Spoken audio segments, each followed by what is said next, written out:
বাতাসের কত পরিমাণে শক্তি আমরা কখনোই আন্দাজ করতে পারি না। যেমন এখানে দেখেন, বাস্তবে আপনাদেরকে আমি একটা জিনিস দেখাই।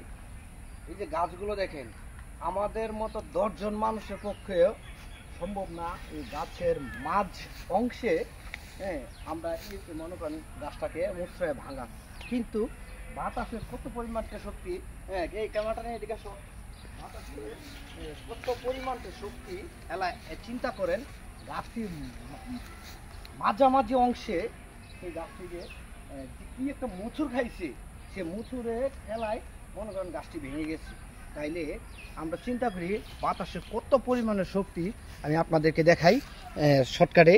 এই যে দেখেন, গাছটা কত পরিমাণে আঘাত খাইছে, খাওয়ার পর সেই গাছটা মুচুরের পর তারপর কিন্তু গাছটার মাঝামাঝি অংশে, গাছটা এই যে গোড়া, গাছটার মাঝামাঝি অংশে ভেঙে গেছে। এটা কিন্তু সাধারণ কোনো কথা না। শুধু এই গাছটা না, এখানে আরও অনেকটি গাছ আছে যদি মনে করেন বাতাসের কারণে এই পরিমাণটা ভাবে ভেঙে গেছে। এই গাছগুলো আপাদা পড়ে গেছে। তো আসলে আমরা অনেক সময় যখন বিভিন্ন নদী অঞ্চলে যাই তখনই কিন্তু আমরা কিছু একটা বাতাসের আন্দাজ করতে পারি। তো আসলে বাতাসে অনেক পরিমাণে শক্তি যা আমরা কখনো কল্পনার বাহিরে। তো এই গাছটি, শুধু এই গাছটি না, দেখেন আমার চারপাশে দেখেন গাছে বাতাসের কারণে গাছের কি অবস্থা। গাছটি আসলে ভেঙে গেছে।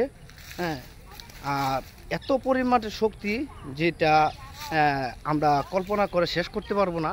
যেদিকে তাকাই বৃষ্টির কারণে, বিভিন্ন ঘূর্ণিঝড়ের কারণে কিন্তু এই গাছগুলো ভেঙে গেছে। তো আসলে আল্লাহ তাআলা পৃথিবীতে এমন কিছু আবিষ্কার করে রেখেছে যা আমাদের কল্পনার বাইরে।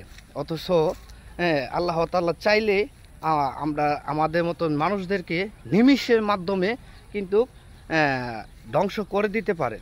কিন্তু আমরা মানুষ কত অহংকার করি। দেখেন, সাধারণ একটু বাতাসে তার গোড়া সহ কিন্তু উঠে গেছে।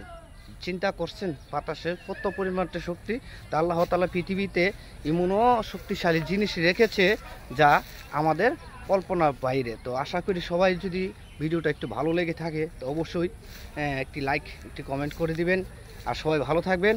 আর আজকের মতো এখানে ভিডিওটা শেষ করে দিচ্ছি।